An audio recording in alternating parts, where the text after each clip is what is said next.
Matcha itu sebenarnya hampir sama seperti teh, tetapi menjadi dalam tanda kutip sedikit lebih baik dalam urusan fiber. Fiber tuh apa? Serat. Oh, serat. Kenapa? Kenapa tuh? Coba tebak. Karena kita meminum sari-sari pati tehnya. Betul. Padahal nggak salah. Jadi tahu gitu gue bilang salah tadi. Jadi si matcha ini kan dikonsumsi bersama dengan daun-daunnya. Oh, itu. yang Iya, bikinnya. kalau daun yang teh yang lain kan daunnya nggak kita minum. Tapi kalau matcha kan seserbuk-serbuknya kita minum semua. Berarti kan kita makan daun sebenarnya kan. Oh iya, bener juga. Serat ada di dalam Daun. daun. Oh, jadi sekaligus kayak makan sayuran juga dong, kan daun. Ayo.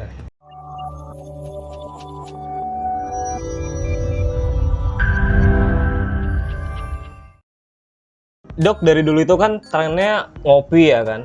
Kalau pengen chill, pengen santai, kan ngopi. Terus sekarang kenapa sih, bisa nggak kalau dari sisi kesehatan, dokter Santi jelasin, kenapa sekarang ini trennya jadi geser ke matcha nih? Sebenarnya kalau tren begitu mah viral-viralan ya. Iya, makanya. Tidak melulu berdasarkan aspek pertimbangan kesehatan. Jadi, lagi trending. Kan orang kita suka latah ya. Ya, Ayam. Untung latahnya ayam gitu kan. Coba kalau yang ya udah latah gitu kan. Jadi kalau misalnya satu lagi trending kan sebelumnya ada telur dadar gulung gitu kan, semua orang jajannya telur dadar gulung. Terus kalau lagi trending teh itu yang di awal yang kita omongin ada gerobak-gerobak. Oh iya, teh. Iya kan, es teh gitu teh kan. iya, teh 5.000. Minum itu. Dalgona dulu dia kan. Dalgona juga. Jadi lebih ke tren sih, viral, yang membuat viral sesuatu produk yang mungkin tidak semua orang berpindah dari kopi ke matcha atau dari tidak peminum kopi dan tidak peminum matcha, itu kemudian milih matcha gitu. Jadi itu satu tren. Dua, memang dari sisi kafeinnya tidak membuat banyak gejala buat orang yang sensitif atau yang tergantung dosis kafein gitu. Nah itu lebih menyenangkan milih matcha. Terus warnanya kan cantik. Iya benar. Terus karena lagi trending, lagi viral, di mana-mana nyari matcha.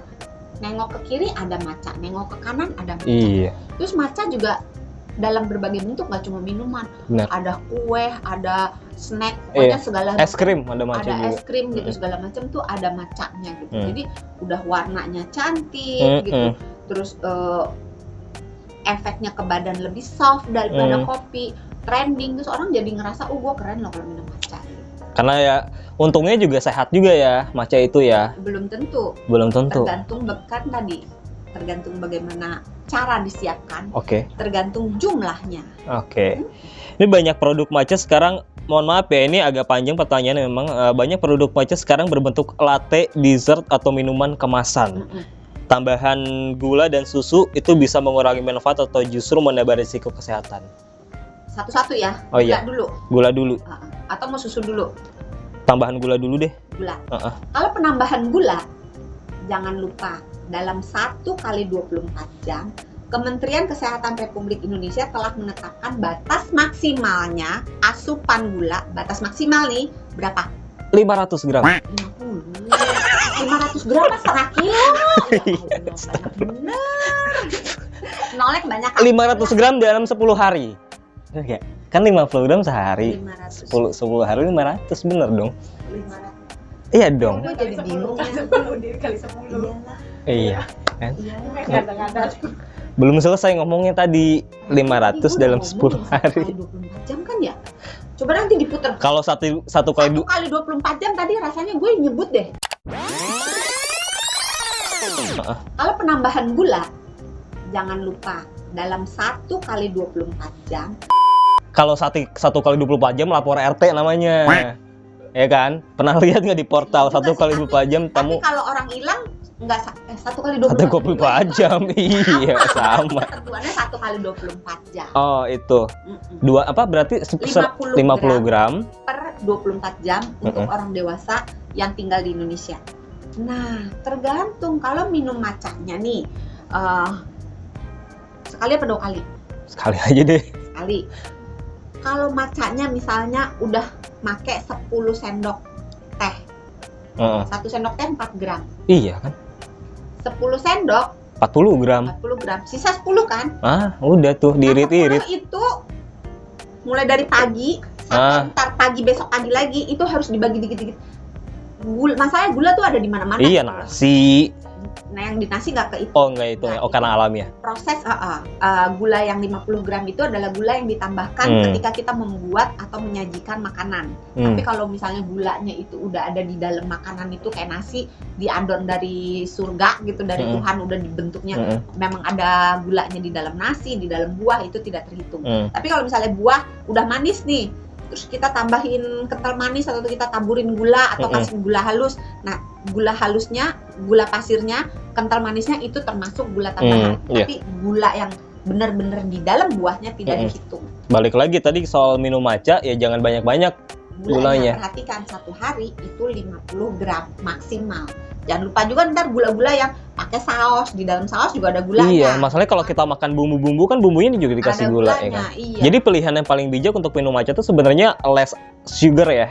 Kalau bisa tanpa gula lebih baik, paling baik tanpa gula. Kalau misalnya nggak bisa tanpa gula, ya udah seles aja sedikit. Gitu.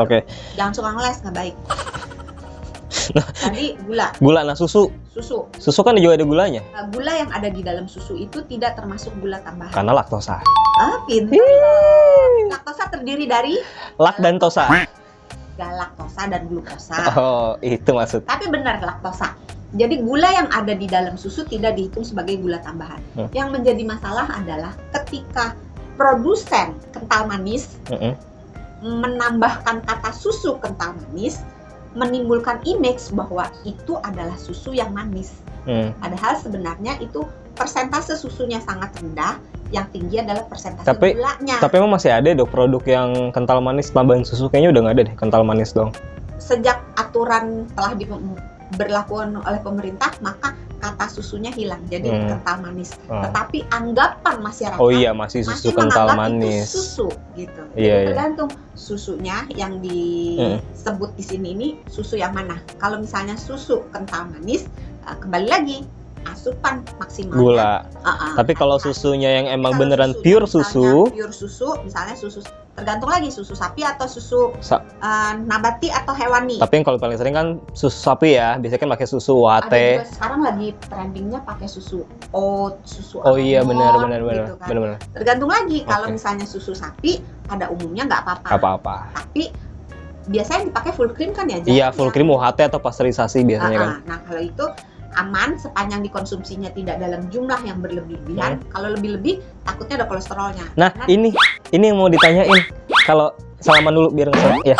Kalau diminum berlebihan, kebanyakan minum matcha ada bahayanya nggak? Tadi kolesterol udah satu. Kolesterol satu. Gula tadi kan. Oh iya, gula kalau kebanyakan. Apalagi kalau kental manis.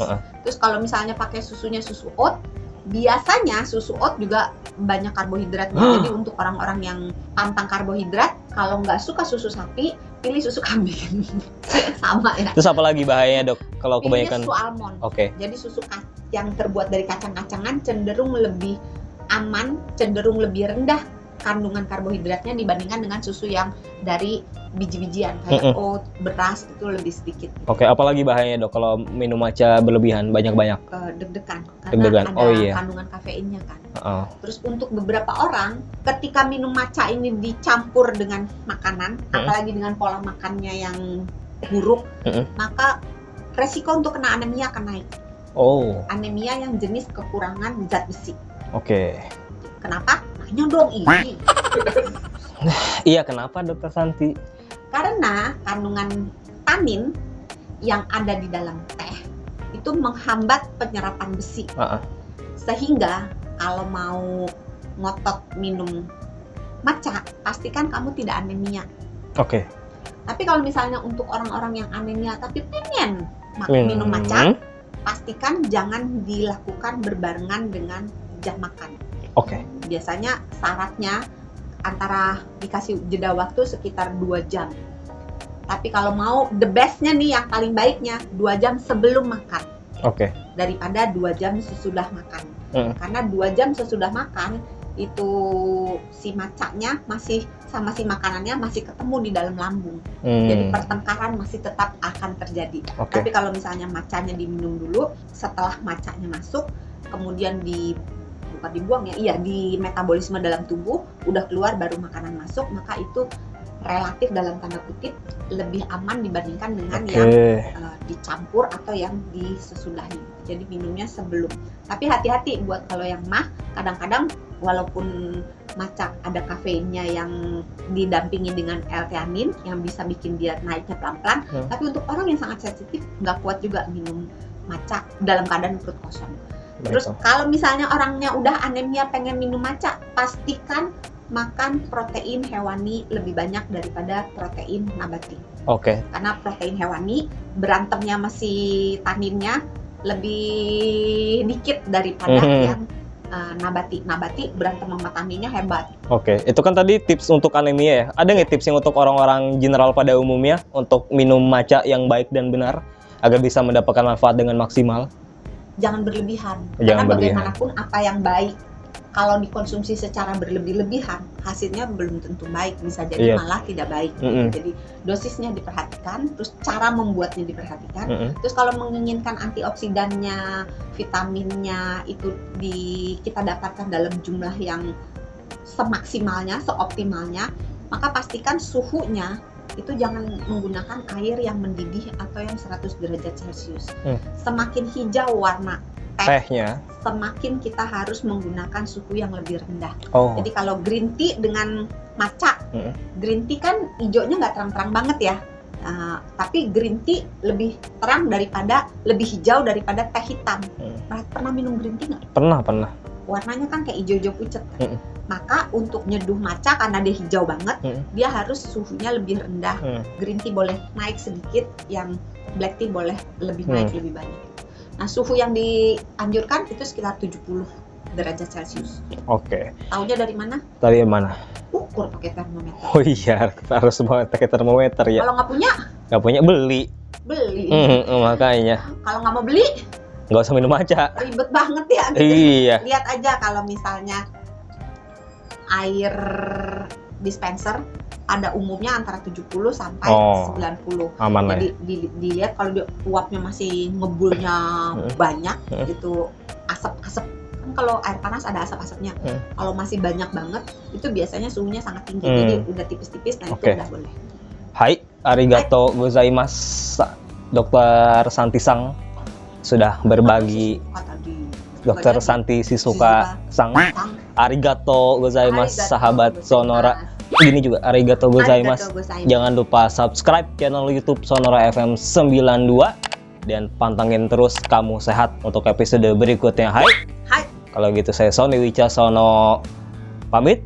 Dokter Santi juga pamit. Jangan lupa untuk sehat itu mudah, sehat itu murah. Hai. Oh ya, hai.